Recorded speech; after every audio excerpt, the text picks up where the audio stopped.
അപ്പോൾ വാഹനത്തിന്റെ ഗ്ലാസ്സിലെ മിസ്റ്റ് ഇത് പുതിയ ഡ്രൈവർമാർക്കുള്ള വീഡിയോ കേട്ടോ. 99% ആളുകൾക്കും അറിയുന്ന കാര്യമാണ്. എന്നാലും അറിയാത്ത കുറച്ചെങ്കിലും ആളുകൾ ഉണ്ടാവല്ലോ, അവർക്ക് വേണ്ടിയിട്ടുള്ള ഒരു വീഡിയോ കേട്ടത്. അപ്പോൾ വാഹനത്തിൽ ഗ്ലാസ്സിൽ മിസ്റ്റ് വന്നു കഴിഞ്ഞാൽ വാഹനത്തിന്റെ AC മോഡ് ഏത് പൊസിഷനിലേക്ക് ഇടണം എന്ന് പല ആളുകൾക്കും അറിയില്ല. അപ്പോൾ നമുക്ക് നോക്കാം കേട്ടോ. അപ്പോൾ AC മോഡിലേക്ക് വരുന്ന സമയത്ത് AC മോഡ് ഇങ്ങനെയാണ് കിടക്കുന്നത്. അപ്പോൾ ആദ്യം നമുക്ക് ഡയറക്ഷൻ മോഡ് എന്ത് ചെയ്യുക, നേരെ നമ്മുടെ ഗ്ലാസ്സിലേക്ക് ഇടുക.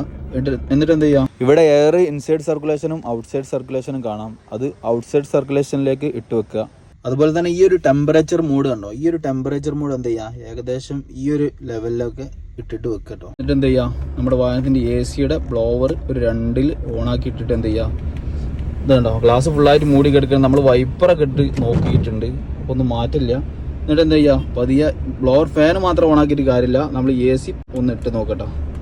എന്നിട്ട് നമ്മൾ നോക്കുക, കുറച്ച് ടൈം നമ്മൾ നോക്കട്ടോ മാറ്റം ഉണ്ടോ എന്നുള്ളത്. നമ്മൾ ഒരിക്കലും ഗ്ലാസ്സിൽ കൈകൊണ്ട് തൊടരുത് കേട്ടോ, കൈകൊണ്ട് തൊടരുത്. ഇത് നമ്മൾ കൈകൊണ്ട് തൊടാതെ തന്നെ നമ്മുടെ റോഡ് തെളിഞ്ഞു വരുന്നത് നമുക്ക് കാണാം കേട്ടോ. അപ്പോൾ ഇതിനെക്കുറിച്ച് ഒരുപാട് ആളുകൾ വീഡിയോ ചെയ്തിട്ടുണ്ടെങ്കിലും ഇന്ന് ഞാൻ അത് ചെയ്യാൻ കാരണം, ഇന്ന് എന്നോട് ഒരു ആൾ വന്ന് ചോദിച്ചിട്ടുള്ളൂ കേട്ടോ, ഈ മിസ്റ്റ് പോകാൻ എന്താണ് മാർഗം എന്ന്. അപ്പോൾ അവർക്കും എല്ലാവർക്കും കൂടി വേണ്ടിയിട്ടുള്ള ഒരു വീഡിയോ ആണിത്. അപ്പോൾ മഴക്കാലത്ത് ഒരുപാട് അപകട സാധ്യതയുള്ള ഒരു കാര്യം കേട്ടോ ഈ മിസ്റ്റ് ഗ്ലാസ്സിൽ വന്ന് മൂടുക എന്നുള്ളത്. അപ്പോൾ നമ്മളെ ഫാമിലി ഫ്രണ്ട് സർക്കിളിലേക്കൊക്കെ ഇതറിയാത്ത ആളുകളുണ്ടെങ്കിൽ ഒന്ന് ഷെയർ ചെയ്ത് കൊടുക്കാം കേട്ടോ. അപ്പോൾ റോഡ് നല്ലതുപോലെ ക്ലിയറായി വന്നിട്ടുണ്ട്, നമുക്ക് യാത്ര തുടരാം കേട്ടോ.